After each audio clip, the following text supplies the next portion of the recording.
went up to season 3. I was ready to go. And again, the only female in the grand final, and we get there. And stage 1 is like a race against the clock.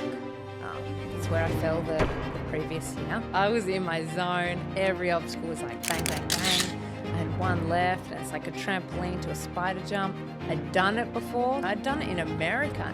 Their spider wall is like American size. And I look back, I've got a minute left. Yeah. And I'm like, oh, she's golden. She's golden. And so I start running because you have to commit. A couple steps in, I trip over a mat. And I basically just fall and stumble over this tramp into the water. I felt like my heart was like in my stomach.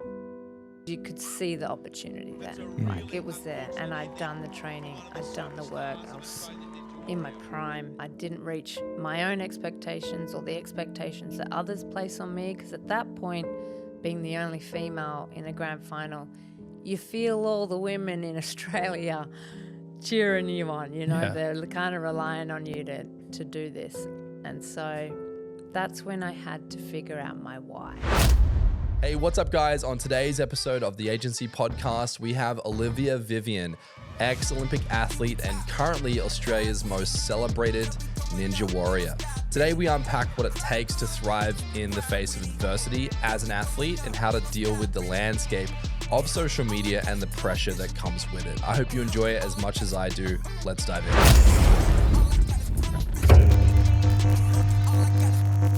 Olivia, welcome to the pod. We're excited to have you here with us. And before we were talking about, you know, where are you located? And we couldn't quite answer that question. It sounds like you're living out of a briefcase and traveling nonstop. I know. First of all, thanks for having me. I'm super stoked to be here. But yeah, I do at times feel like Carmen Sandiego, just you never really know where I am, and it's one-way flights only.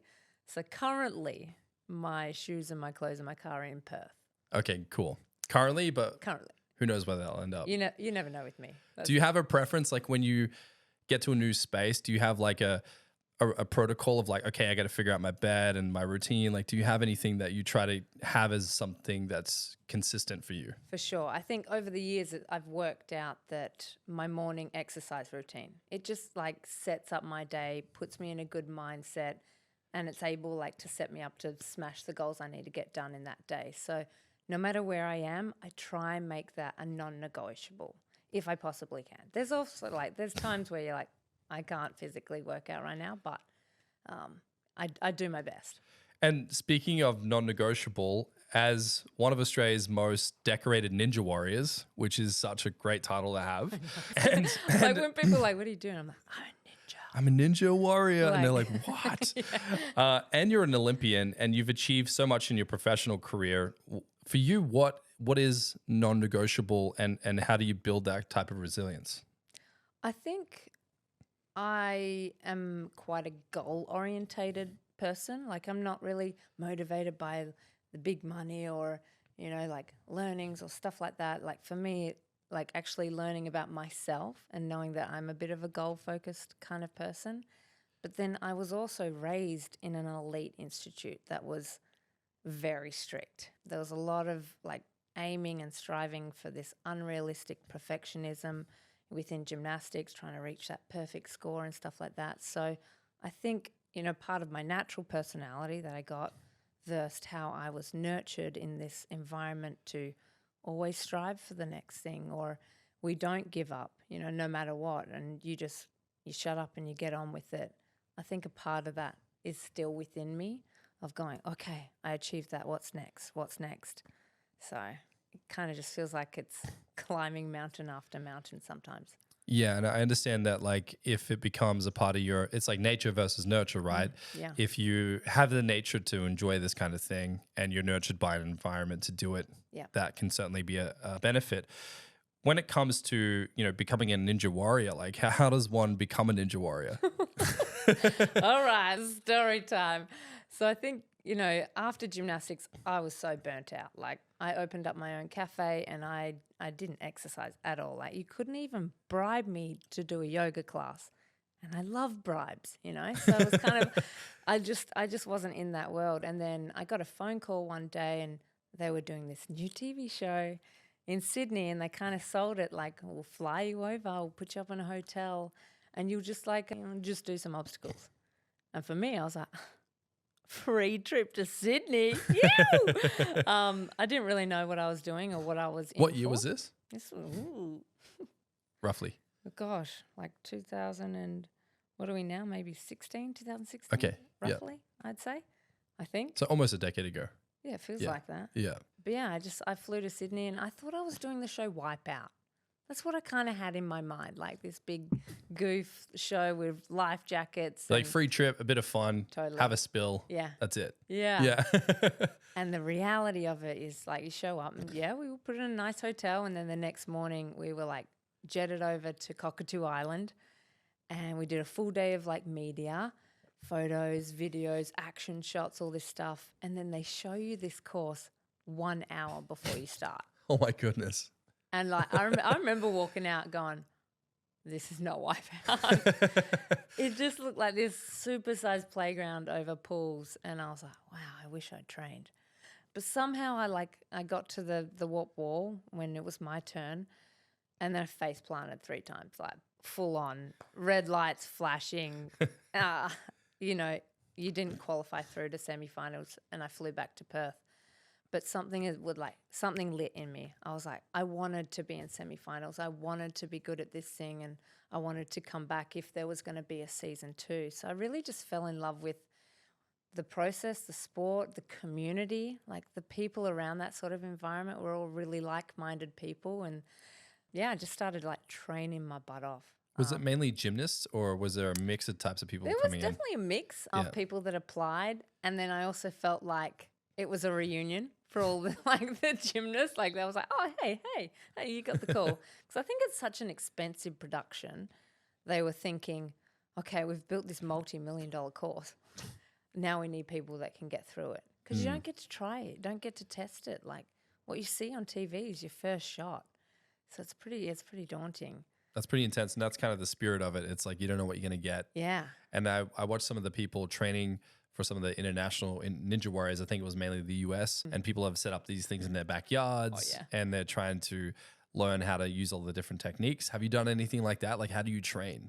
It's gotten so advanced that I feel like you need everything now. Like when you look back at an American season 2 Ninja Warrior, they're just doing some monkey bars. You know, they're Yeah. just like jumping on a trampoline to a cargo net or something.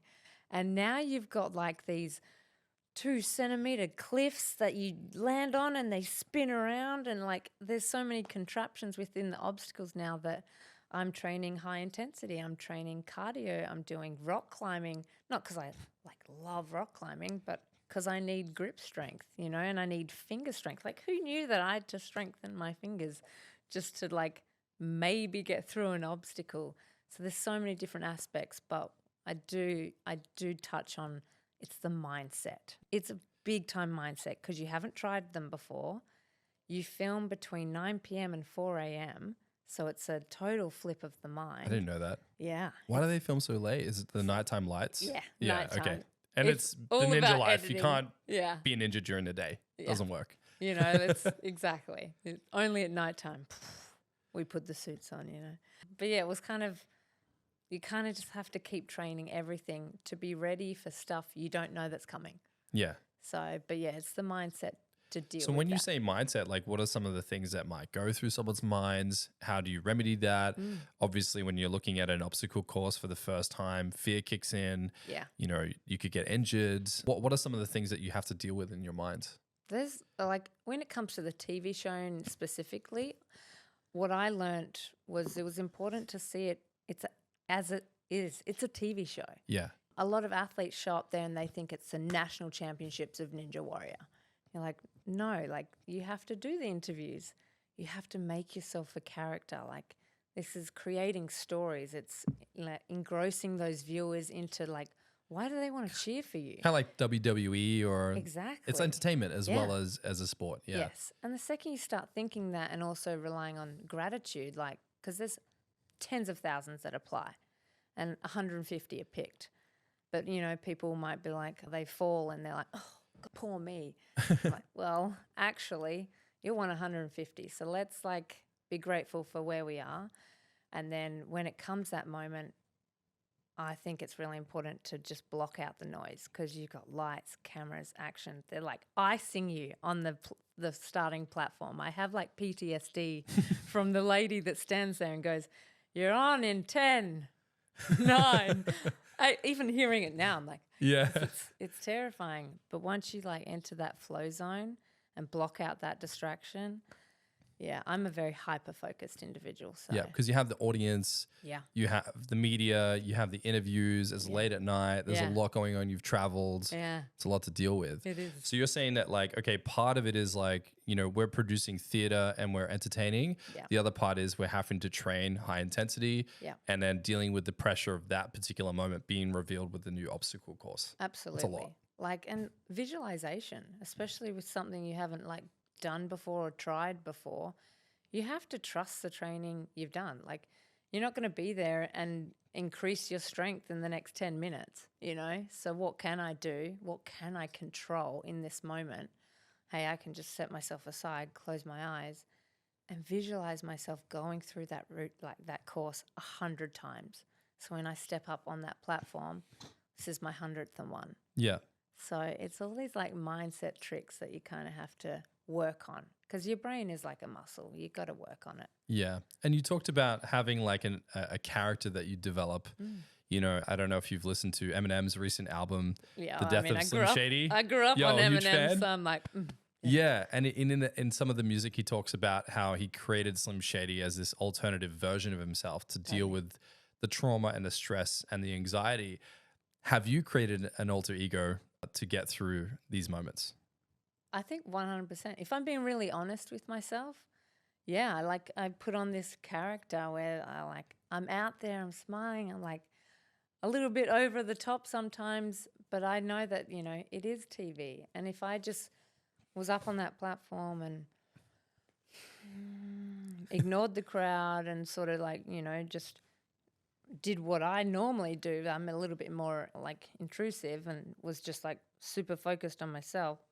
What kind of character am I kind of Which you portraying can be there? in the Olympics, I guess. Yeah. But in something like this, like you said, it's a different dynamic. Yeah. Yeah. I mean, like even when after season 1, you know, face plant and go home. So what obstacle did you the fail warped at? wall. It's like this 4.2 meter curved wall. And like, Is it the one you have to run up at the Yeah, ends? that's the Okay, one so you you- got through most of the course? if you watch the season 1, it's scrappy. It's like, Yeah, I've seen season 1. It's a little sketchy. it's like, I don't know Yeah. how I got there, but I got there. And yeah, I was just looking at this thing and I'm like, oh, I can just run up it. But I don't know how to run up a wall. So I ran into it, you Yeah. know. You think like, oh, if I go faster, Yeah. I'm so getting up there. Yeah, gravity No. will help. Yeah. No, you just hit the wall harder. But I flew back to Perth and I Googled Ninja Warrior and Perth had a ninja academy.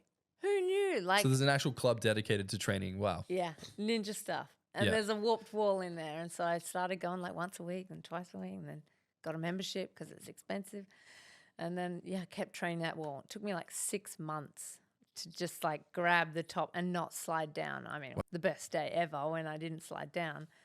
But then I started thinking, okay, I can do this now. How do I make it different? Mm. How do I stand out? I don't want to be that person that gets on the show and does something the way everyone else does it. I don't want to just be another number. So that's when I was like, started thinking outside the box. And, you know, I have done gymnastics for many years and my body can do super cool things. Yeah. Why not do a trick? Why not do something different? So I started learning this trick, which is like, you know, this secret thing I was training. Yeah. I went to season 2. I was so nervous for that heat run. I was so nervous. They told us that ours was the first episode to be aired. So I was like, ooh. No female had like hit a buzzer before. Yeah. So I was like, oh man, okay, there's this opportunity. I could be the first female to hit a buzzer. 2, I knew I could do this wall and I had this specky trick. But before the wall, there was 5 obstacles I'd never done before. I was like, oh my God. So like, yeah, you definitely feel that pressure, that expectation, the nerves rise, gets a little bit out of control, and that's when you have to bring it back and go, done the training. I best perform when I'm relaxed, I'm myself, and I'm in the zone. How do I get back into that zone? So, but yeah, for me, it was important that I wanted to just stand out and get to that wall. And when I got to that wall and I got to the top and I turn around and I do this backflip to get up it. Oh my God, the announcers lost their mind. Like afterwards, the producers came out of their trailer and they're like, thank you. You know, like Yeah. they're just like, yeah. They're like, that's the hero shot. That's the it's ad. The content. Yeah. It's the content. And I imagine if you impress a team and they're like, okay, we got this woman here, first one to hit the buzzer, Yeah. doing theater, putting on a show, creating charisma and getting the people to cheer. I think, you know, obviously then they would be in their best interest to try to get you into the next event. Absolutely. So you're building a network, you're generating relationships, and you're giving everyone else what they want, not just yourself. Yeah, exactly. It's bigger than you. And when you realize that and you get out of your own way and your own head, you can do greater things, in my own personal opinion and experience. But then even from there, like that season, I was the first and only female to make the grand final. I was like, cool, like, and then I went home and I was like, why was my goal just to beat a warped wall? Because I went to Oregon State University, and in America, they don't show up for the free T-shirt ever. It's like gold or nothing. You know? Yeah. Exactly. Yeah. It's a gold or you're forgotten. Gold medal or nothing. You're shunned. Whereas like growing up, our goal was to get to the Olympics. So it was kind of like that, again, that mentality shift and going, I don't want to just beat an obstacle. I want to beat the men. I want to be the first female to beat the men. If you're enjoying today's episode of the Agency Podcast, please smash that like and subscribe button. Our team work extremely hard to produce these every single week. We want to show the market what Australians are made of. So if you're finding value, please like and subscribe. Now let's dive back in. And that was a big goal. It hadn't been done before anywhere else in the world.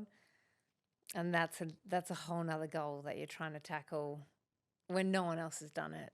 And you feel like a delusional optimist at times, and if it feels weird saying it out loud when most people think it's impossible. I heard a quote from Jim Rohn the other day. He's passed away, but I love his books, and one of the things he was talking about was that faith has substance to it. And in his keynote, he's like, faith is substance. It's not nothing. Yeah. And evidence is also substance. But it's also nothing, right? But it isn't nothing. So he's like, well, if evidence is something and having faith can turn into something, he's like, then isn't it substance? Yeah. And I was like, that's interesting, because he's like, faith turns into ideas, ideas turn into implementation, and implementation turns into results. 100%. So it sounded like you were trying to get a grasp of the faith that you could do it. Yeah. First and foremost. Yeah. Then what? And it's hard. It's an internal battle, because we've all got our doubts and we've all got our fears that we kind of have to, like, we just have to step out of our own way sometimes. And even when you start thinking it, you start saying it, it's a different thing, you know, or you write it down or you tell someone. That's when you're like, oh, I'm slightly now accountable for my own crazy goal that I feel it's crazy. Was it like a moment where it's like, this is happening? Or did you start to like stack evidence, like, oh, I am a gymnast, I did a trick, I was celebrated, I'm good at this, I did it in 6 months? Did you start stacking evidence that support your faith? I don't think I'm very good at looking back.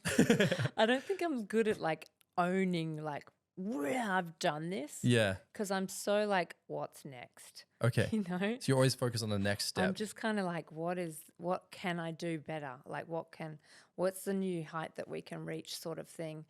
And for a moment it was like a little bit of wavering, because you're like, well, that's a big goal. And then you start like thinking about what it's going to take to get that goal, because you got to figure out the why. I mean, the how. How am I going to get there? And then you look at like what it's going to take, and you're like, that's a lot. Like, I'm running a full-time cafe. So you were still running the cafe while you're training, totally, while you're doing this. Yeah. And a relationship, like, it was a lot. So you're like, do I really have time for this? So yeah, I went, you know, once I committed, because there's that moment where you're like, okay, I'm committing to it. It's a jump in itself. Then when your focus changes, your behaviors change, your like what you're doing to support and get in line with that goal changes. And like rocking up to season 3, I was so fucking ready. Like I was cooked to prime. I was ready to go. And again, first of the only female in the grand final, and we get there. And stage 1 is like a race against the clock. That's where I fell the previous year. So it's kind of like you're not like fighting anyone else. There's no certain amount of spots.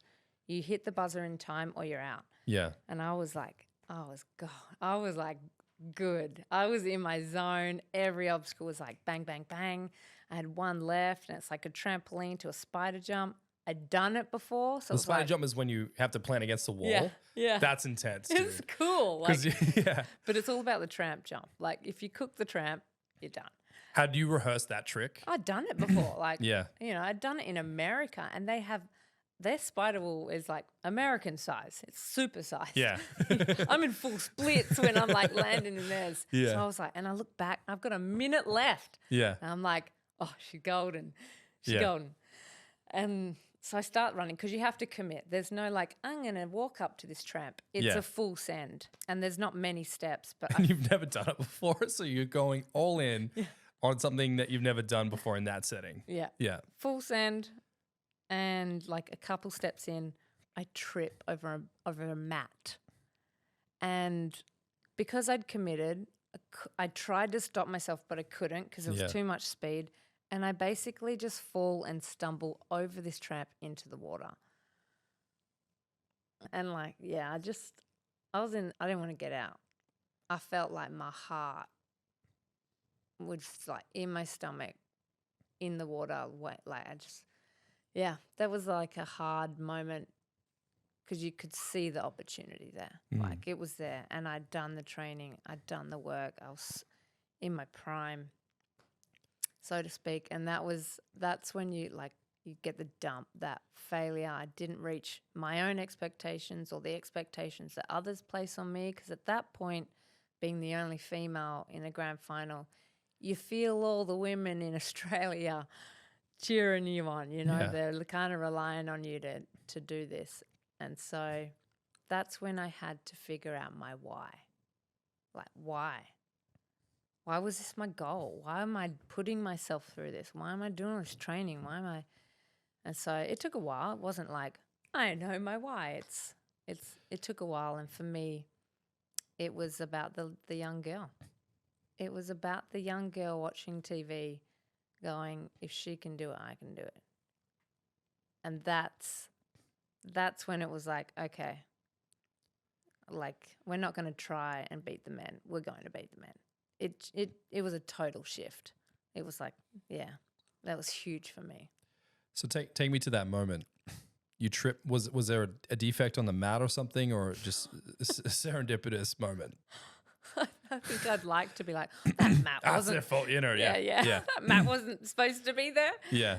But reality, that was me. That was, You take full ownership. Okay, over the mat. I should have Cartwheel handstand into walked over into the him. water. Yeah, something. But How did you feel in that exact moment when that happened? Was it shock and then reality kicks in? yeah, you feel like you're living a nightmare in a sense. You're just like, this is not happening. This is not real. Especially because it's TV too. You're kind of like, oh, can we just go again? Like, for this, they do keep it fair in the sense. There's no reruns. There's no, hey Olivia, it'd be way better for us if you made that. Can we dry you off and you go back? Like, Yeah. there's none of that. It is pretty fair. So Yeah. But was it a cocktail of like maybe embarrassment because people are watching you, yeah. your friends are watching you, you're on television? It's a lot of pressure. yeah, And then you feel like you've let people down, and it's the letting people Yeah. down. I don't like letting people down. yeah. In a weird way, does that flip into more motivation pretty quickly for you? Or was that a bit of a hole to crawl out of emotionally? No, I think for that certain like scenario, because you go, you feel like you've let a lot of people down. You feel like I've personally like in those moments on the show, I feel like I let the girls down for me. And then you realize that this show's also not going to air for another 6 months. So you do the work like to get past it, to pull yourself back up and there's moments where you fall back and you go, man, like if only I'd done this, or I wish it was different. And you keep reliving that moment again, again, again. And then the show airs. Yeah. So it's like And- bring it all back to the surface again. You're Yeah. like, you've built yourself up. I'm going to season 4, you know, like, and then you watch and you have to relive it. And bless their hearts, like, bless, bless, bless. I do love it. But whenever I fall in the water each season, all these parents and mums send me videos of their kids crying. Oh, that's the worst. It's though, like, And I that's know I your can't- why. You're like, these little girls are now making them cry. I know, I smile, but in the, like, I know it's cute, but like, when you get so much of it, you're just like, Oh, man, I've made kids cry. You know, it is funny. that's so much pressure. That's so brutal. It adds to Yeah. the pressure. If you choose to see it as pressure, you Yeah. can turn around and be like, "There's my why.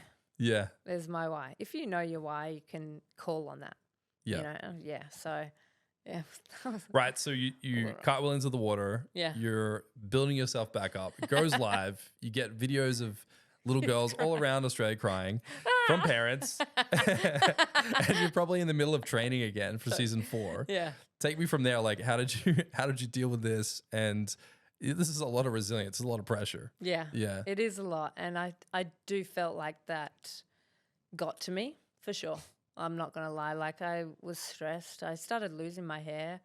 Really? And even though I felt like physically like fit and strong, like stress just like eats away at your metabolism. So I was like, you know, dropping weight that I didn't even have. So, Yeah.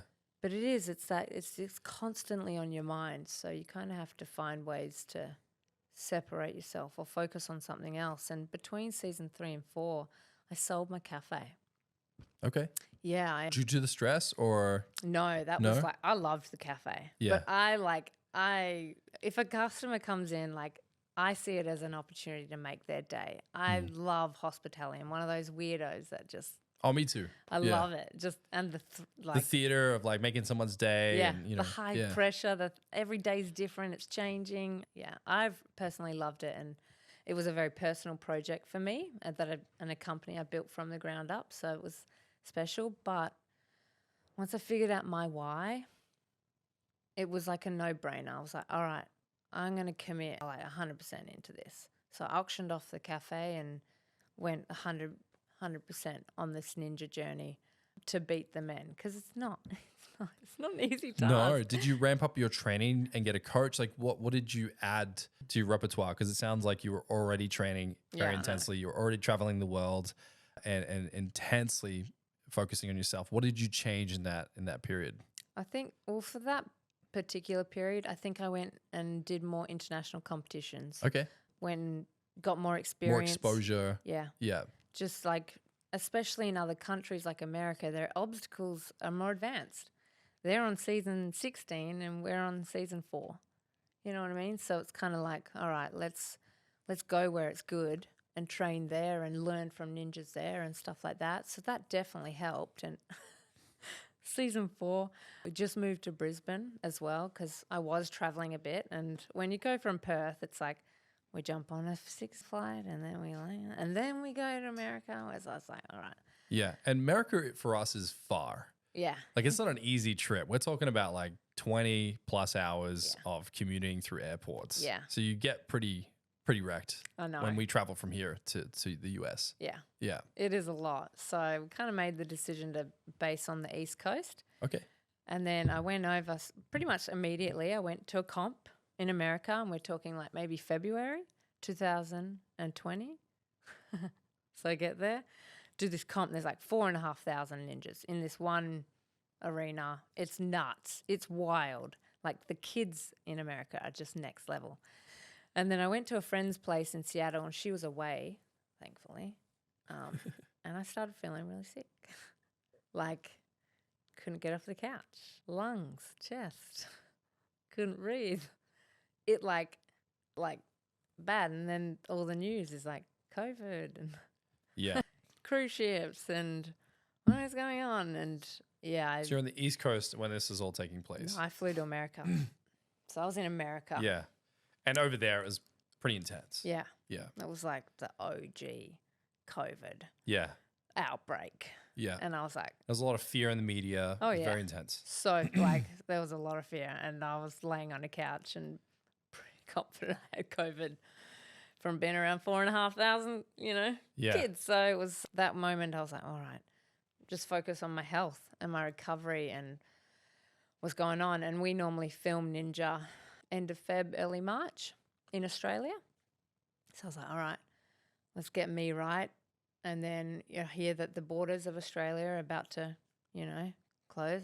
Book my flight back to Australia, let's get back to Australia.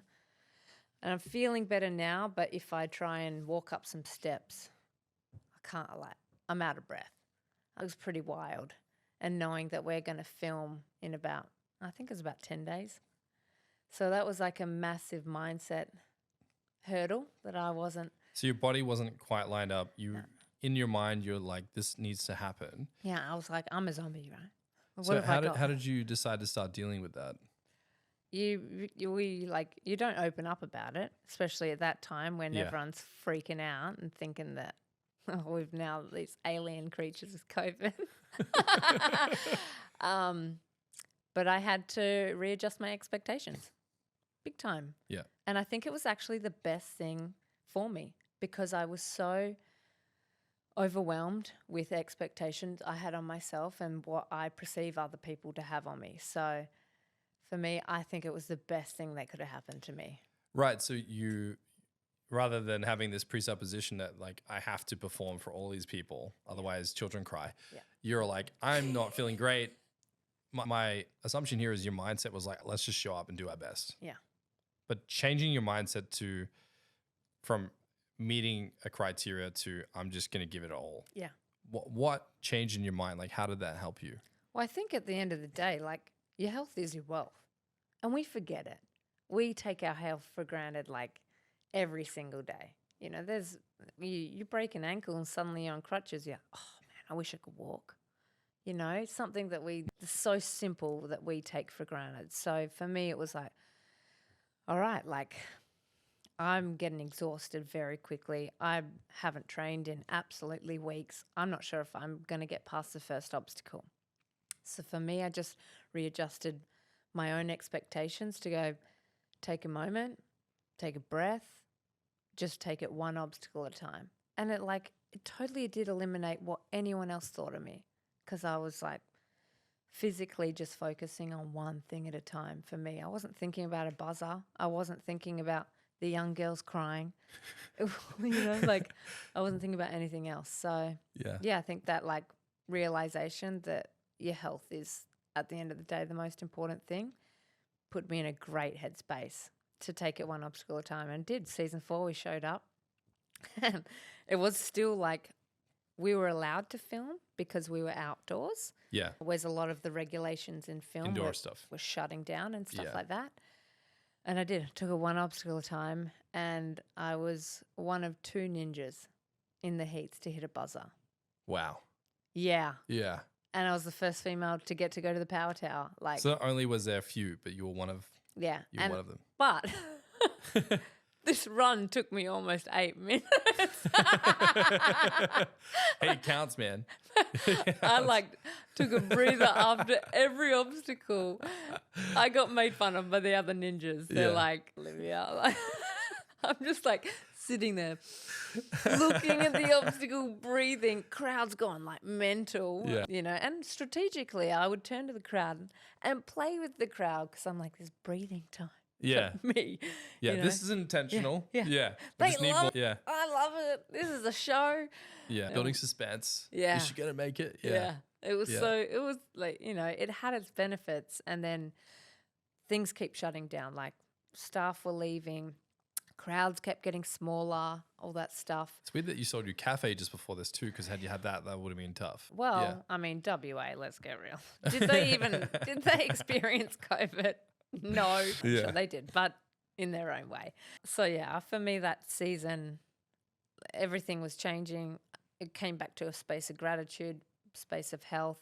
By the time we, got to stage 1 of the grand final, again, only female, I was just so locked in on these obstacles and what I was doing and just being in the zone and focusing on me that I ended up like for the first time hitting that buzzer at the end of stage 1 with seconds to go. Like I cried, full crying moment because you're realizing that hard work is like paying off. That mental training is paying off. And I took the opportunity this time and grabbed it. And we got to stage 2 and we had no one. Like there was 8 of us, athletes left, 8 ninjas left, no crowd. Like there wasn't even a photographer on site. Like people were like, oh, have you got photos from stage 2? No, there was no one. You could hear like the commentators because suddenly there's no crowd. I got up on that platform and I was scared to fart. I was like, I'm going to drop one and It's everyone's going to know. Yeah. It's going to reverberate off the stadium, you know? Yeah. It was just so deadly quiet. And I think in that run and that moment, the opportunity there was there for me, but I very much learnt how much I feed off the audience. Like I really do take on their energy and I love it and I appreciate it because the second they were gone, suddenly it's just you and your brain. And the second I turned to, oh, I'm tired, like I fell. You know, I made one technical misjudgment and error and bang, I'm in the water. It's that fine. Yeah. The line for mistakes in that moment. So, yeah, that was a cool season. Yeah. Yeah. Yeah. I remember watching the UFC or watching basketball games with Yeah. no audience. It was just Weird. strange. Yeah. Like the sound, you just kind of, Watching the Tokyo Olympics yeah, it was just, with no crowd. it's bizarre. Except fake crowd noises, Yeah. which they totally did for Ninja Yes. too. Like, you know, it is editing, it's the and show. like previous footage from Yeah. like last season. Like, yeah. Make it look like you're like waving to people. I know, Yeah. it's totally wild, but yeah, it's a different. So I show. guess a lot of people in maybe a similar situation to this might just give in. They might think to themselves, this is too difficult. This is too embarrassing. Yeah. What's this all worth? You talk about having your why and having some resilience and pushing through and persevering. Yeah. What's advice to people that are in a situation right now where they are facing difficult circumstances? What are some go-to techniques that you resort to get yourself out of a funk and back into a good headspace doing what you need to do?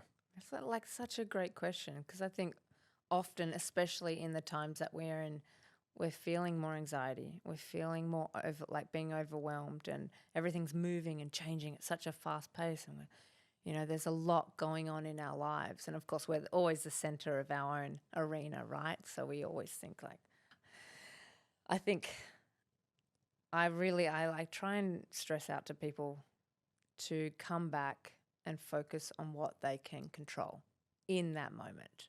You know, in those times where they're feeling overwhelmed, okay, well, stop, take a breath, feel your feet, and let's start to change your state of mind by thinking about what can I do? Not thinking, oh man, this is fucked, or You know, like, woe is me. I'm a Yeah. victim. Yeah. Everything happens to me. Yeah. Nothing good ever takes place. Blah, Exactly. blah, blah, You blah. know, You but- want to try and catch yourself yeah. and pause Mm-hmm. and ask yourself, well, Yeah. what can I do? Yeah, because Yeah. it is genuinely hard in that moment to actually stop, because all we see is red. You know, like psychologically. You're so caught up in the emotion, you don't want to let Totally. go of it, you know? Yeah, our brain does shut off. It can't actually think solution based because it's so just like me.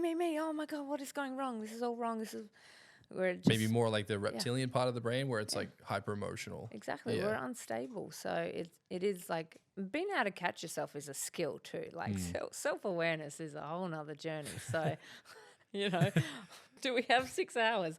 You know, so it's kind of, I think in that moment it's just important to just take a breath and think about what I can control right now. You know, trying to eliminate what's out of my control and what can I do.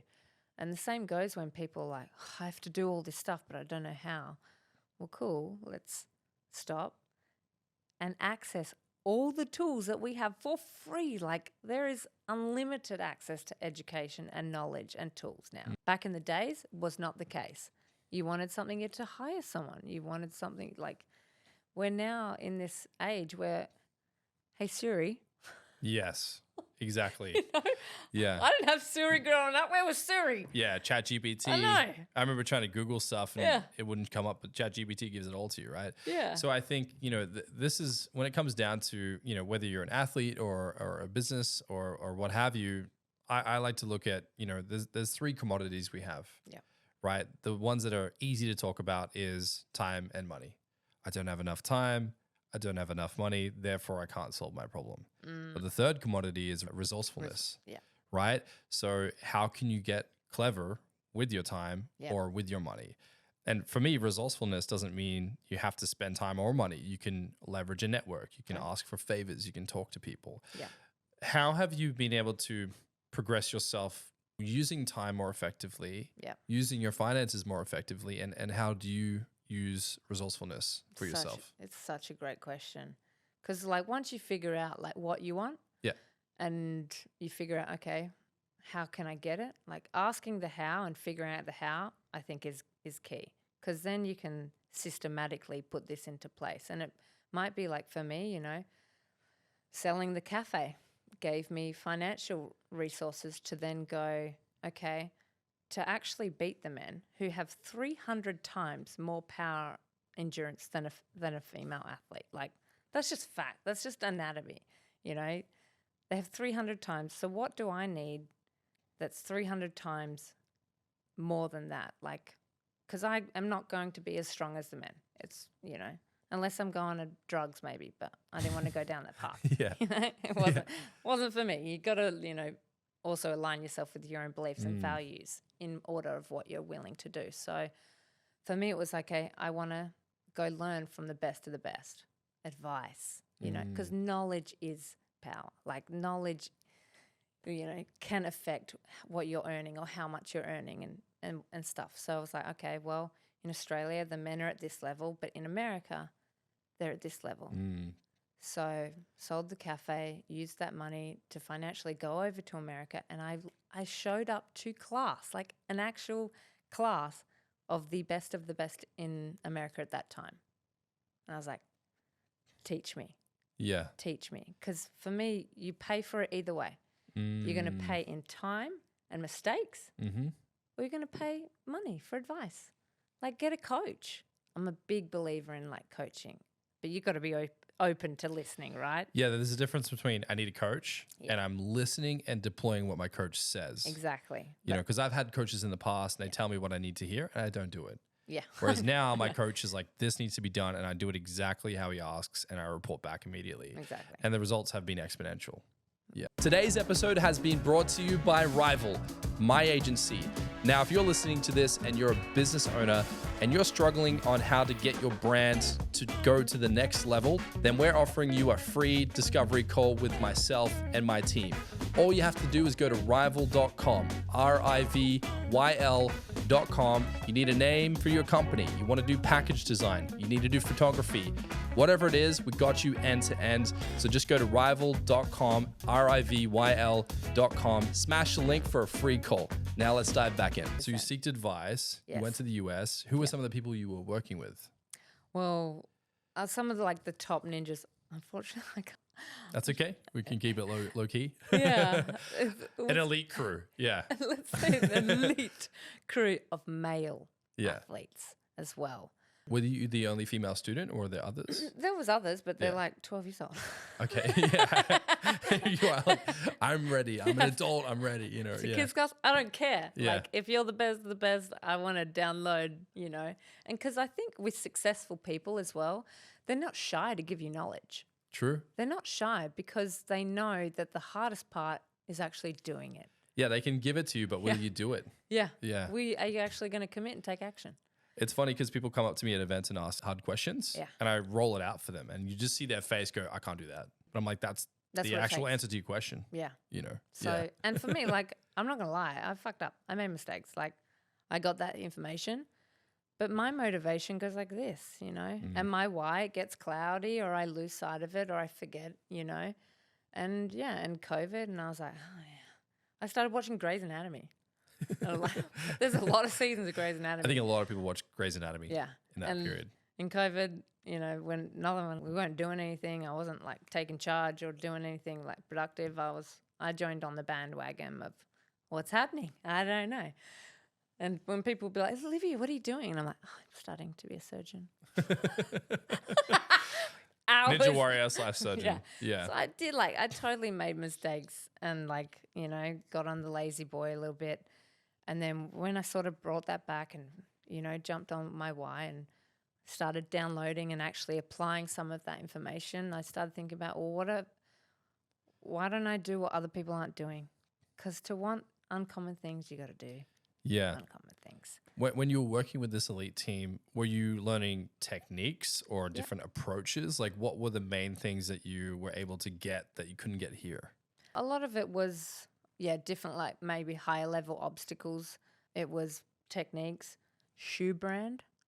Okay. Yeah, there was a different shoe, like a ninja shoe that got up the wall a lot easier than other shoes. Interesting. That stuck to a spider wall easier than other shoes, because some athletes you see do perfect technique Yeah. and then their feet go. You're like, you don't have the New Balance, you Yeah. know? So it's kind of...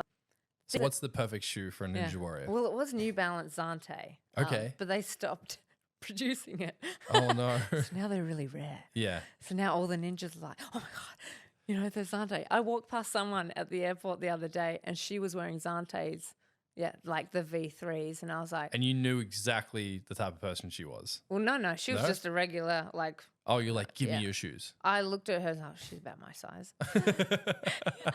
This close, man. This close to being like, excuse me, ma'am, do you mind taking your shoes off and selling them to me in this public airport where you're probably going to jump on another flight? Yeah. Do you still have a pair? Oh, I've got many. Okay, yeah, cool. Yeah. I Yeah. was like fortunate enough to go to the new house, like warehouse, Oh, yeah. and they were selling all their V2s, like, because the V3 was coming out. And I was like, and they were like $20.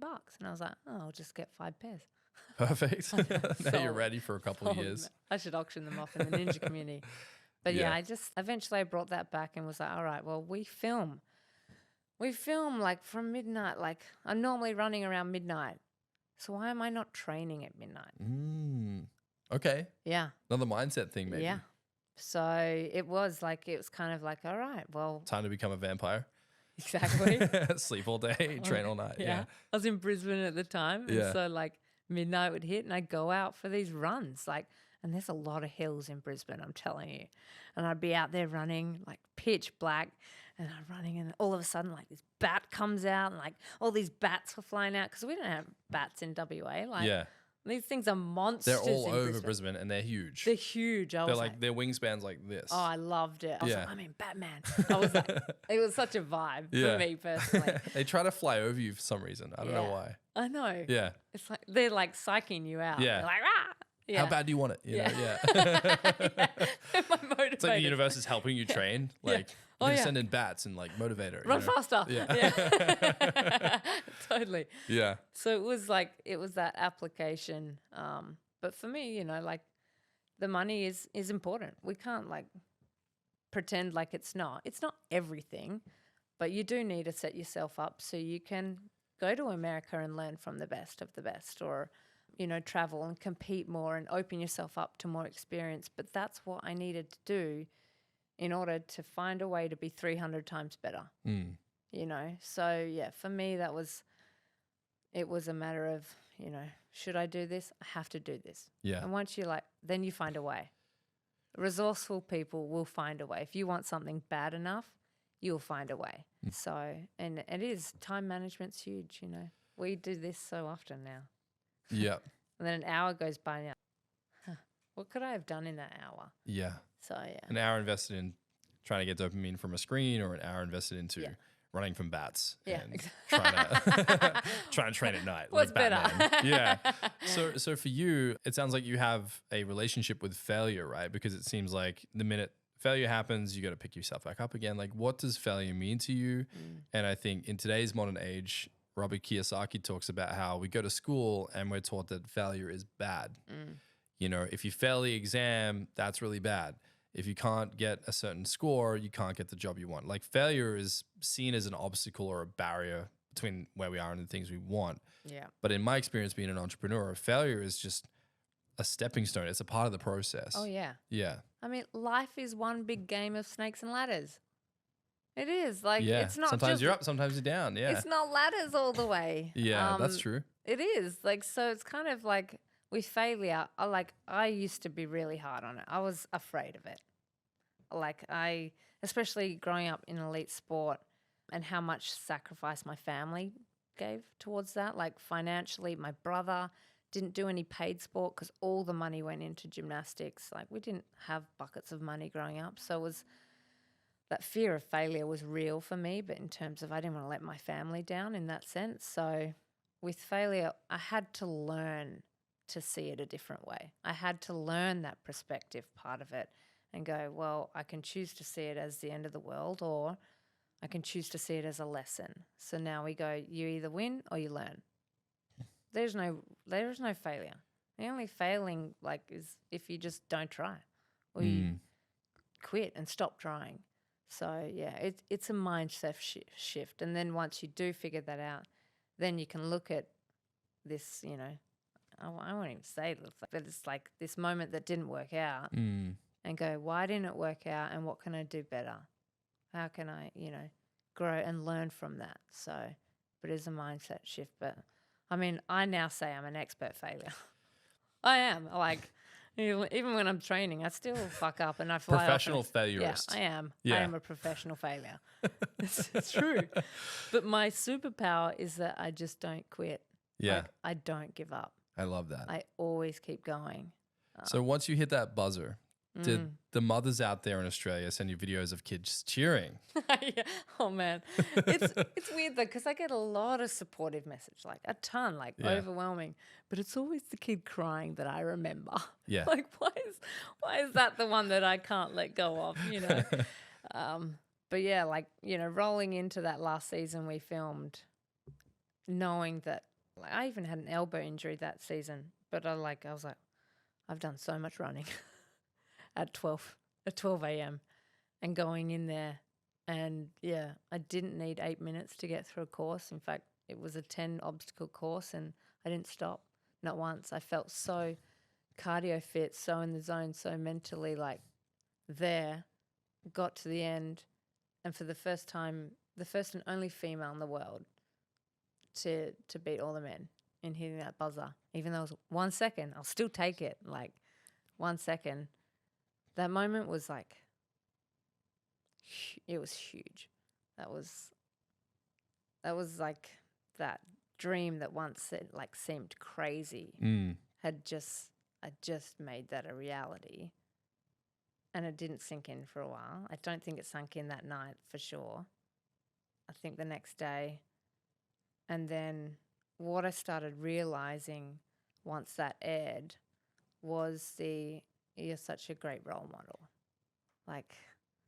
And because I think especially, king of brands here, when you talk about brands, it's not really about what you think you are. It's what they think you are, right? It's what you represent. So do you feel like you had a brand now implanted in the market, right? You have this story arc of someone who's, a professional failure, now, succeeded and inspired people. What was the gravity of that? Now that you've accomplished that, did you feel the need to sustain it? Did you feel that the pressure was more to come back and do it again? Well, they stopped filming after that season. So Okay. it was kind of I didn't feel that pressure to come But you back. felt like you accomplished it and at least you did it before it stopped. Yeah, You're like, totally. I got it in, Yeah. Yeah. But it wasn't so much of I did this great thing. Because again, I still struggle with going, I did this thing. I think that's again part of how I was brought up. But I started more so thinking about what that means. And then once you I think, especially when you reach a certain level of success, you want to help other people because that was so cool. And then you see gaps in society, whereas for me now, I notice how much the girls on social media and they're having body dysmorphia and mental health issues and the comparisons that they're going through. like for me, I see that as a real issue, and I understand, or I'm starting to understand better what that role model brand can do. And so you kind of go, okay, well, now I've done this great thing athletically in ninja. And, you know, recently I just went and competed in Japan, which was the original Ninja Warrior. It was like Yeah. that old time goal. So I've like ticked off all these goals that I wanted to like achieve. But now I'm kind of like, how can I help other people? How can I give back more? So like just almost finished writing my first book, and Wow. you just like, you Yeah. start thinking outside the box of how do I inspire more people without a TV show, Yeah. you know? So yeah, you keep going to what's the next step? What's the next mountain that helps other people in a sense? So you're writing the book, and what else are you obsessed with right now? More learning. Okay. Yeah. Yeah. Like, because I think knowledge like is a real tool. It's a real asset. And we struggle because I think we often don't think of ourselves as an asset. Like in reality, we're more likely to help other people before we help ourselves. So, you know, like When you say you're an asset, like Yeah. unpack that. What do you mean? I think, you know, we need to invest in ourselves. Like if knowledge, for example, is huge. Knowledge can bring you more money. Knowledge can bring you more time. You know, it's like the more we know, the more we can do, or the more we can help, or the more we can contribute to something.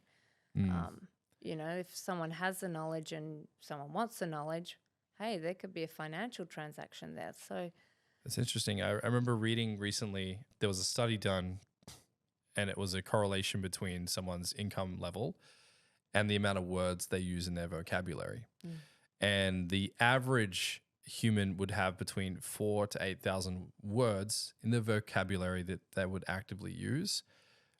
However, they found that people that could attribute to over 14,000 words in their vocabulary not only made more money, but had a higher acute sense of awareness and could solve far more complex problems. Yeah. And I went down this rabbit hole, and I started realizing that the more powerful your vocabulary is, the actual more powerful your mind gets at figuring out how to solve problems. wow. It's like every time you learn a new word and what it means and how it fits into a sentence and the whole construct behind the word, your brain starts to like put these different concepts together. It's not like you're thinking in words, but you're thinking in concepts.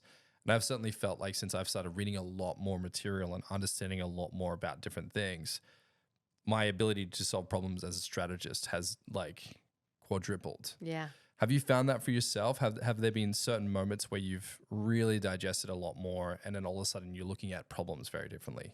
Oh, absolutely. Because everything is put into a different perspective.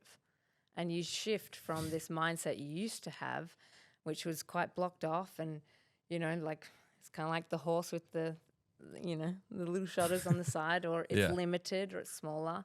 And you shift into this space. And, you know, you realize that, oh, actually, there's a lot of tools that we could help solve that problem with. Or, well, this is what this is missing. Or you become a lot more aware, not just of yourself, but other scenarios and other problems and how to solve it. So yeah, it is a total mind shift, isn't the learning. But for me personally, like, I'm a slow learner. Me too. I'm loving it because I'm the same. Because I got kicked out of high school. Yeah. I went to, I was in and out of foster care, in and out of tons of different schools. And I never liked reading until like 4 years ago when I really started to take it seriously. Yeah. And I'm slow as hell, but I Yeah. think that's what makes it fun is like, you don't need to be fast. Oh, yeah. You just need to be progressing. Terrible at reading books.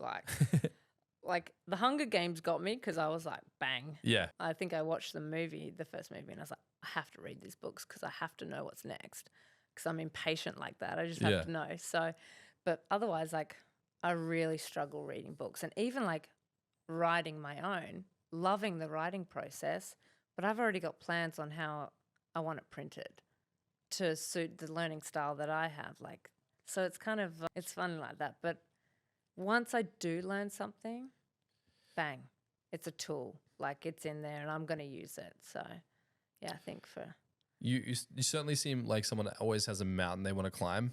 you know, whether that involves bats or midnight training. What's the next evolution for Olivia look like? I think we'll keep learning and keep growing because I'm starting to shift into that mindset of realizing that I am an asset, and it's very difficult for me personally because I grew up in an institute with Russian coaches who said I was worthless, like 6 days a week. We're talking 10 sessions a week going, you're not good enough. This isn't good enough. Like, you're not going to amount. How old were you? I was 9.5, 10. Wow. Yeah. And I got that for years. And I was a kid. I didn't know this was wrong or like your brain's still developing, but your brain is still developing. And so like without knowing, those neuro pathways are getting ingrained for many, many years. And even today, it's a constant work on self-worth for me because I was told and taught the opposite for so many years growing up, even though I know it's not true. Like, it's intrusive. It's 100% intrusive. Like, but I'm an adult now. Like, I can't go, poor me, poor I was raised in this environment. I'm an adult. I've got choice. I can choose my mindset. So that's something for me that I'm getting better at because it's not fucking easy. Yeah, and I think this is one of those things where it's like it's not your fault that happened to you. You're 9, right? Yeah. How can you possibly have the Totally. awareness? Yeah. But how you respond to it is completely up to you. Yeah. When you talk about what I term as like the victim mindset, which is like this happened to me, therefore I'm, somewhat in a defeatist mindset about it. Yeah. How do you and how can people overcome this? How do you first become aware, like maybe I have a victim mindset? And second, how do you start to pull yourself out of that? That's a really great question because I have gone through that process. Once I realized, because for a long time, I was ignorance is bliss, baby. Like personal growth bullshit, like Yeah. self-awareness. I don't need want books. it. Yeah. Yeah. What's a book gonna tell me I don't already know? Schmooks. I'm the smartest alive, So for a long time, I was ignorance is bliss. And then you start like learning about yourself. And that's like for me, that was an athlete, like a documentary came out on Netflix called Athlete A, and all my teammates were like, have you watched this? So I'm like, well, I love watching stuff. Is it a book? No. Okay, I'll watch it. Is there visuals? Yeah. And so downloaded it and watched it, and it was our childhood. Like in this documentary, I was like, wow, that's how we grew up. So it was like that holy shit moment. And then, getting a psychologist to help unpack that and learn about my own brain. And then I did. Learned about this environment I grew up in. And then I went to the poor me, poor I, it's not my fault. And it was like sort of maybe in the last 2 years that I've gone, I'm learning now that I'm an adult. I can choose this now. Like, cool, I've gone through that and I'm proud of that. Like, it's not easy to start that personal development journey at all, but I get to choose. So for people when if I'm talking to them or encourage them to start thinking about themselves, start thinking about maybe just their whys or their mindset or how are they reacting and how are they thinking? Like, is that comment or phrase, is it helping or is it hurting? Is it, are you blaming? Are you shaming? Or like, are you being supportive? Are you being positive? Are you being optimistic? Are you problem solving? Are you taking accountability? And also, I think sometimes just having some love for yourself. Oh, yeah.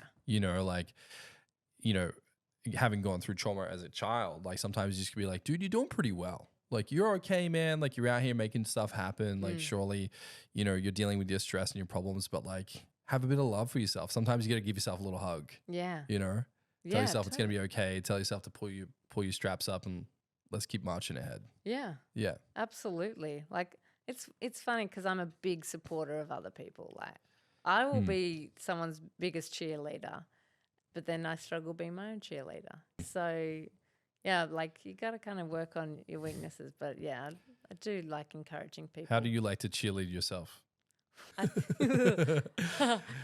It's an icky topic, but yeah. I think for me, because I'm a visual learner, big time, so it's reminders, and whether that like be in places that you see every day, like it'll be your phone screensaver, something like this. How many times a day do we open up our phone? And if you're like, bang, you are awesome. So feed your social media feed with cool stuff. Because I heard Gary Vee talks about this. He's like, when I open my phone, man, it's kittens and puppies and like funny videos. Yeah. And I've taken that seriously. I've started curating my feed, and it's like now full of like David Goggins running. And it's like, motivational stuff that gets me pumped up to go, oh, David's out here running through a desert. Surely I could be doing something better with my time right now. He's coming to Perth in November, actually. I can't wait. But can't wait. It is. Yeah. And Suri's always listening, man. She'll feed you what you're talking about. Don't worry, she got you. But it is, like, for me, it's like visual cues and reminders. And it might be like something inspirational, but also like the reminding of the why. Because sometimes we see someone doing something amazing and then we compare. Why isn't my life like that? Like, to start like in a positive way, being like, oh, I'm inspired by that, not I'm threatened by that. So yeah, it is. For me, it's visual cues. Because life is busy. Life. Life's a lot. Life. We're all out here doing our best. Yeah. Now, when it comes to having a public profile and being on television, I imagine that you get all kinds of crazy characters coming out of the woodworks, throwing their opinions at you. How do you deal with negative attention and feedback, especially on social media? And has that evolved over time? Totally. I think like growing up wanting to perform and be a gymnast doing perfect, like I was all about pleasing people and making people happy. That was a big part of who like I thought I was, for sure, and how I acted. I got bullied for having red hair in high school, as we all do, as all the redheads do. But I started dyeing my hair, like every color except black, but it's funny, like you can dye it blonde or brown or whatever. Everyone still knows you're a redhead. They still know. So for me, it's like it's a transition that I have to constantly work on, because if you are in the public eye, you get scrutiny. Like you get judgment. No matter what you do, you're going to get judged. So it's handling that and dealing with that. And again, it's a mindset shift from, oh my God, Sally thinks I'm a show off. Yeah. Why do I care what Sally thinks? Like Sally's behind a computer, sitting there, not doing what I'm doing. So it is that, like, it's that questioning, do I care what that person thinks? Or, like, am I doing my own thing? Yeah. What's my why? So, yeah, season 2, like when I was successful and showing off and doing a backflip, yeah, sure, I got Sally going, this fucking ranger showing off, It's like that's the redhead. Rough. That's what you get. And Yeah. Americans get ginger. Okay. And I was like, I would have loved to have been called a ginger. It feels a little bit more polite than Ranger. Yeah. But yeah, it is like you could just own it, like, because when you realize that it's hurt people that hurt people.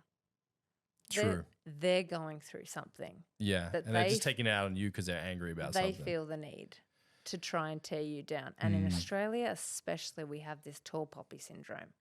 I hate it. Can't stand it. Maybe that's my next mountain. Yeah. Is to tackle the tall poppy. I'm with you on that mountain, dude. Ugh. Death to tall poppy syndrome. But I think, let's again, finish like, it. yeah, I know. It's just like, why are we not supporting these amazing people? Like, Yeah. Like the amount of hard work that they've put in to get there, like, why are we not going, I love that. So yeah, it was that mentality, because before, like, I was reading the comments, and then I started feeling really down and shit, and yeah, you feel like not enough, and you feel like, yeah, so I can only understand like what high school students and what people are going through with social media. It is a lot. It's rough, man. And I think one I saw recently, I had to laugh at this because I was like, that's just hilarious. Yeah. Someone wrote to me on LinkedIn. They said on a post where I was talking about marketing and branding, they said, who's this idiotic TikToker and what the hell does he know about branding? And for a moment there, I was like, well, I'll show you, like I'll send you my portfolio of the brands I built. And, it kicks in, but I caught myself quickly and I'm like, oh, hang on a second. This person actually doesn't even know who I am. Yeah. They haven't done any research. They haven't looked into me at all. They've just seen a video, gotten triggered by it, and they think I'm a TikToker. And, I think if we attach to the positive or the negative, it'll sway us either way. And I wish I said this, but Gary Vee said to try not to attach to the booze or the cheers. Just do you Yeah. and lean Yeah. into what you're great at. Yeah. It's kind of like, you are that warrior inside a stadium. Do you care what that fan is screaming at you? Like, do you want to be in their seat or do you want to be in your seat? Like, Yeah. it's once you kind of like, click into that person's profile and notice they have 0 followers, or they're just like, why am I getting so upset by this one comment? Why am I so affected by this? That's why I love the question, why? You can attach it to anything. Yeah. Psychologists have been doing it for years, right? What do you So think if about someone that? Yeah. writes a hateful comment, you just say why? No, you can go like, normally I like I don't even spend the time on it, to be Neither. honest. I just don't even I don't connect to have it. the time. Why would I invest my time Yeah. into this? There's so many more things I could do with time, because that's the one thing we all get the same. Yeah. No matter who you are, we don't get more time. Like, we've got 24 hours a day. How are you spending that? So, yeah, I think. So before you talked about your why, and that's, to help inspire little girls. Yeah. How do you want to be remembered? I think how do I want to be remembered? It's a great question, because that's like comes down to your legacy. That's your bigger obligation, your bigger why. And I think for me, I think what sits true is the role model. Not only just like she's a good role model, but she can inspire other role models, because I believe that anyone can be a role model. You don't need to be on TV. You don't need to be an Olympic gymnast. You don't need to be a ninja warrior. Like, mums and dads are the greatest role models. They're spending the most time with their kids. Like, and how are they acting? How are they speaking? Because kids are sponges, man. They'll soak it up. So I like if everyone started thinking of themselves as a role model to their friends, to their colleagues, to the gym space, like whatever they're doing, whatever they're in. Like, how are they influencing other people? Because people look. We look, we learn, we observe, we judge, So I think, that's where I'll dive deeper in the future is along that everyone's a role model sort of legacy. It's a beautiful answer. What's a quote or a mantra you've carried with you on your journey that you wished everyone listening to this would immediately implement? There's been a few, and they're thrown at you at different moments in life, or at least you hear them and you absorb them and you relate to them at different moments in your life. I think for one, even as a kid, like who's this little kid? But in my mind, I was like, we only get one life. And so for me, it was like attack every goal you set. I can reframe that second part. I was maybe 12 years old when I thought of that, but the whole we're here once, along that line, why are you not? I'll refine it because it's true. We only get one life. Yeah, we only get one life, and I try to bring in gratitude where possible. And I saw a video recently from Lewis Howes, and he said that he's just sitting in a sauna or something. He's just talking to a camera, and it's just a great piece of content. And he just said, did you know that 150,000 people died today? And they would give anything to live your day today. Yeah. What are you going to do with it? Yeah, exactly. I was I know. your immediately life, I was like, I'm going to the gym. I'm going to go do something, Yeah. The whole you're living someone's dream right now. Yeah. Someone else wants to be in your seat. Bang. Yeah. That's their dream. Yeah. Yeah. It does, because it brings you back to perspective. The reality is there's wars going on. There are people dying without choice. They don't have choice. They don't have freedom. It's the reality. Yeah. In Australia, Man, we got it cushy. All right. We do. Like, you don't, people live on the dole. We support people. Like, we really do have it cushy in terms, in perspective to the other countries and agree. stuff like that. So, yeah, it is. Yeah, it is. Yeah. Yeah. Sometimes a little bit of gratitude goes a long way. Gratitude's huge. When you wake up in the morning or at midnight, what keeps you going? The bats, man. The bats, man. We need to work on this brand. I'm thinking of a shoe brand with bat symbols on it. Yeah. I'm the biggest supporter. I love it. I know a guy who could build this brand. Yeah. What was the question? I was thinking about the bats. Yeah, bats and shoes at this point. When you wake up in the morning or midnight, what keeps you going? Ooh. This would be great if I had a coffee sponsor, like insert If name anyone's here. listening to this All right. and you're invested in coffee, Coffee. we're looking for sponsors, myself included. No, I think, the why. Well, because Mr. Beast keeps Logan Paul keeps sending you Prime, Yeah. and you're not interested in that. No offense. Well, no, Prime, but I love the hydration. yeah, All about it. Like, Not the it's the energy energy stuff. drinks. Like, yeah. I just don't need them, man.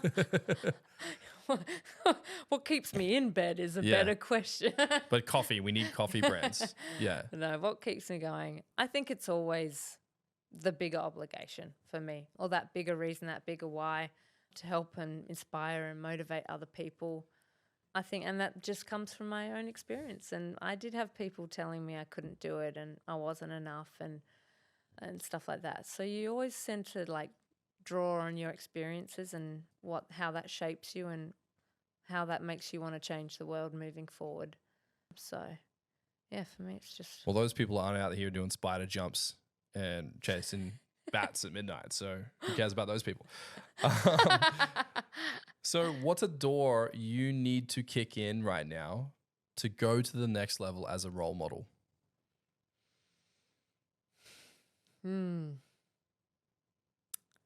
That's a fantastic question. What door do I need to kick in? For me, I think personally, I need to keep learning. And that's, again, it's not something that I've loved doing in the past, but I realize how important it is to get to the next level, to help other people on a greater scale.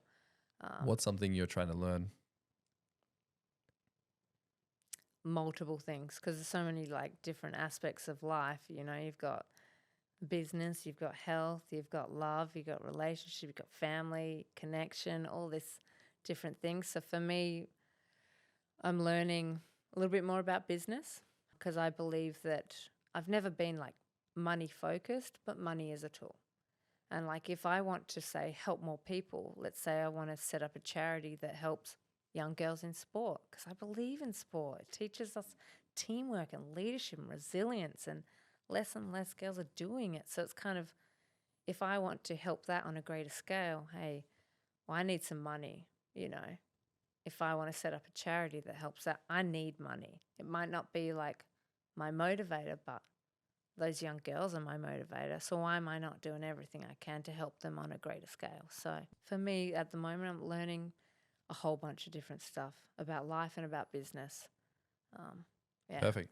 Well, I got some people I'd like to introduce you to in that case Bang. regarding, things around charity and acquiring capital. Yeah. But I just love your story. I love your heart.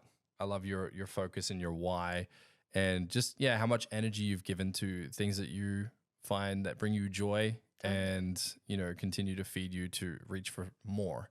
And I think to pursue knowledge is a great way to see life. And I think that every time I've invested in books or courses or seminars or coaching, there's never been a bad outcome in my case. No.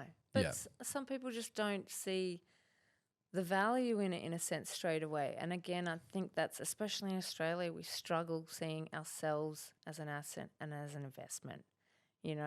It's kind of like you'd show up to dinner, oh man, I'm sorry I'm late. I was at the personal trainer and I'm trying to get bigger quads or whatever. And your friend would be like, that's awesome, man. I should get a personal trainer. Yeah. I want bigger quads. Yeah. Yeah.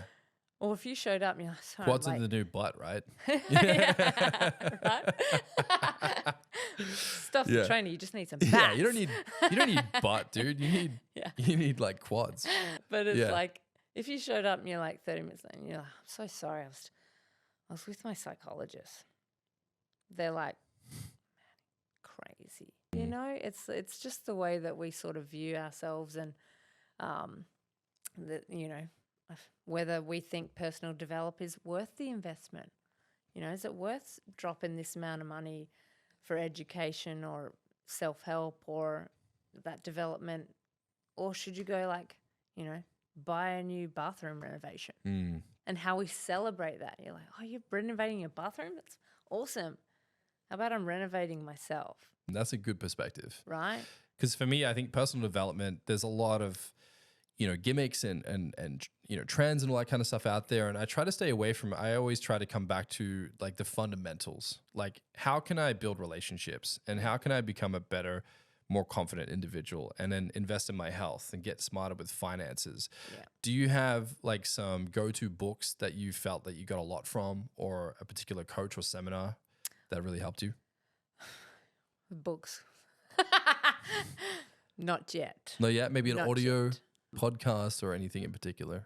I think for me, it was, unfortunately for me, it took a scenario of like realizing that my childhood was maybe not great in terms of that. So then it was, for me, it was just reaching out to experts like a psychologist that had more answers than I did. You know, they've gone through years and years and years. So it's kind of like, oh, I could go on this journey of spending years and studying psychology, or I could pay someone to help me unload and unpack that a lot faster. But then there was also the trust aspect of, is this the right psychologist for me? Is this the right person? And dropping the shame around seeing a psychologist and dropping the shame around, hey, maybe I need to try 3 or 4 until I find someone that True. clicks. Because the first time I stepped in, like literally, he was like, Olivia, tell me why you're here.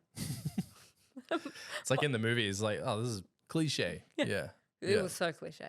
Yeah. But I was like, I don't know. And that was my honest, genuine answer.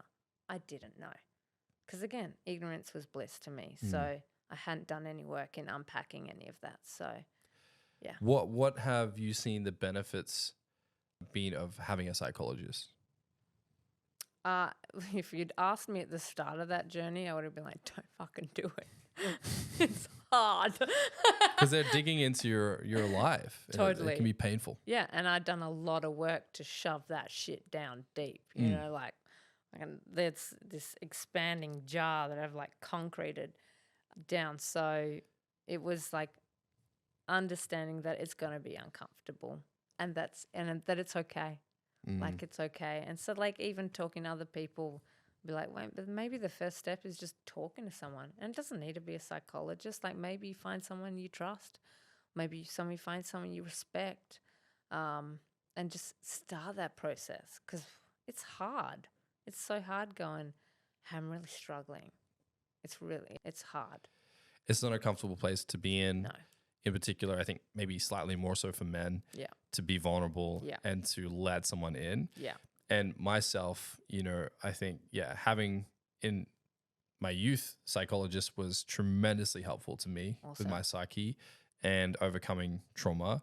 And even recently, just different coaches in my life, just being willing to go, hey, this is actually what's happening, actually how I feel, and I don't have the answers. Yeah. Where should I go?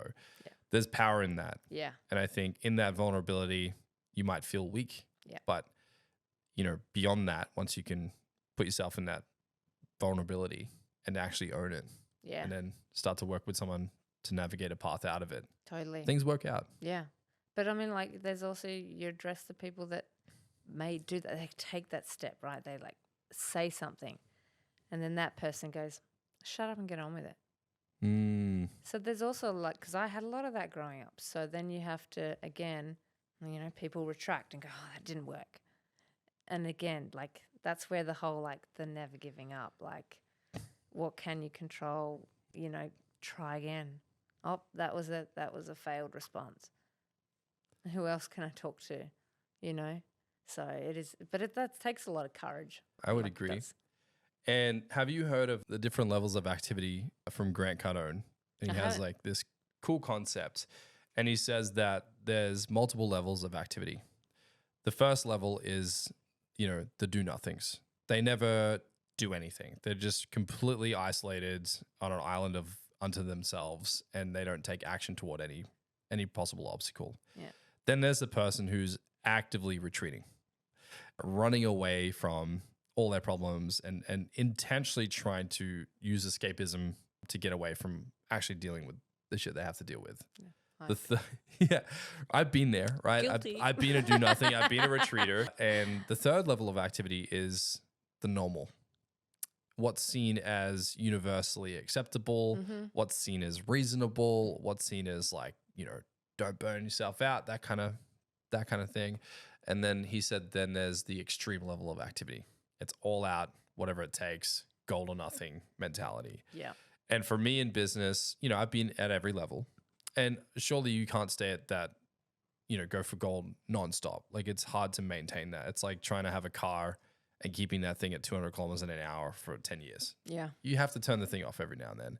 Yeah. For you, how do you make sure you stay in massive action where needed? How do you pump yourself up to get into that state? Yeah. There's different like ways and levels, and, for everyone it seems to be different as well. I think for me, it kicked into that next level once I understood my why. And it's fine, like not everyone will know it, and it also changes. And that's okay too. It doesn't have to be the same reason you're doing something. So for me, it was reminding myself of the why. Because there's days where that alarm goes off and you're like, fuck the bats, or just like, you're just like, I can't be fucked, or I don't want to. I don't feel good. I'm tired. I got so much other stuff to do. I got to do all this work as well. I got to pay the bill. Like there's so much life that just compiles, or you let some fears jump in and the doubts creep in. You're like, is this even going to happen? Is this possible? Like my brother, So it's a reminding yourself of the why, because that's when you ask yourself, why am I doing this? It's bigger than myself. And for everyone, it could be different. They're motivated by different people. Some are money motivated, some are goals, some are learning motivated, some are people motivated. So also understanding what is motivating you, you can use that on yourself as well. There's no one true way. Totally, there's not what works one for you. true way. But also, I find it really helpful when you bring other people on board, because no one ever gets there alone. That's true. It is like, it took a community to get me to where I am, an absolute community. You have to rely on other people, and trusting other people is difficult, but you need good people around you, because you're the average of the 5 people you keep around the most. I would agree wholeheartedly. Bang. Yes. And so for even like right now, I feel like, especially learning something new right now, I genuinely feel like I'm the dumbest person in the room, and I love it. That's a powerful position to be in. Yeah. Yeah, I've recently started to force myself to go into rooms where I feel super stupid. Yeah. Yeah, like I was in a room recently with like capital raisers and investors and people that own acquisition businesses, and I'm like, I know nothing, and Yeah. I'm just absorbing like a sponge. Yeah. And And then I your think, yeah. brain's like mushing everywhere because it comes out your nose. You're Which like, is uncomfortable if you felt on top of the world at something, and Yeah. then you throw yourself in an environment where you feel silly. yeah. Yeah, yeah. But yeah, Well- it's a good one. It's a good one to keep you accountable and keep pushing you towards where you want to go. But there's also moments where you do need to give yourself grace. You do need to celebrate the wins, even if they're small, because it's important. Like we do like feeling acknowledged and loved and worthy, and if you can give that to yourself when there's not others around to give it, that's pretty powerful too. Well said. Now, last question for you. When and where will people be able to get access to your book? Ooh, that's a great question. I need to put myself a hard deadline. Hey, hold myself accountable. I'm hoping it comes out next year. Okay. That's what I'm going to say. And the optics are being updated at the moment. We'll have all that going, and I'm doing public speaking, motivational speaking, all that jazz that comes along with it. But I'm excited. I'm excited to help more people. But I've got a question for you, just because Shoot. I just love, like, I love knowing what do you feel like your why is at the moment, in like your moment in time, because of course it changes throughout. Yeah, journey, my but- why like flips and changes and evolves and all the rest of it. For me right now, I'm really obsessed over helping people actually overcome the fear between them and creating their personal brands. Yeah. That's something I get a lot of joy from, is actually seeing ideas go from infancy into fruition. And the more I can trigger that, the better. The books helped with that. The online courses helped with that. The public speaking has helped with that. The big why is just literally seeing as much of that consistently as possible. Yeah. Selfishly, you know, for me, it's family. It's being able to, you know, have my kids be able to go, hey, Dad, can we go to like America for a trip? And I'm like, yeah. Yeah. Like I want to be able to create so much freedom for my family in the coming years that they get to see the world and they get to experience life to its fullest in their childhood. Yeah. That's something that gets me super pumped. I love is seeing my that. kids happy. Yeah. Yeah. I love that so much. So I got my business why and I got my personal why. And then little things like, you know, I want a nice house, a nice car, you know, but for now it's investment phase. So I we're love going all that. in, full tilt. Man, Yeah. that's awesome. Hey, thank you so much. Today's episode has been brought to you by Rival, my agency. Now, if you're listening to this and you're a business owner and you're struggling on how to get your brand to go to the next level, then we're offering you a free discovery call with myself and my team. All you have to do is go to rival.com, RIVYL.com. You need a name for your company. You want to do package design. You need to do photography. Whatever it is, we got you end to end. So just go to rival.com, RIVYL.com, smash the link for a free call.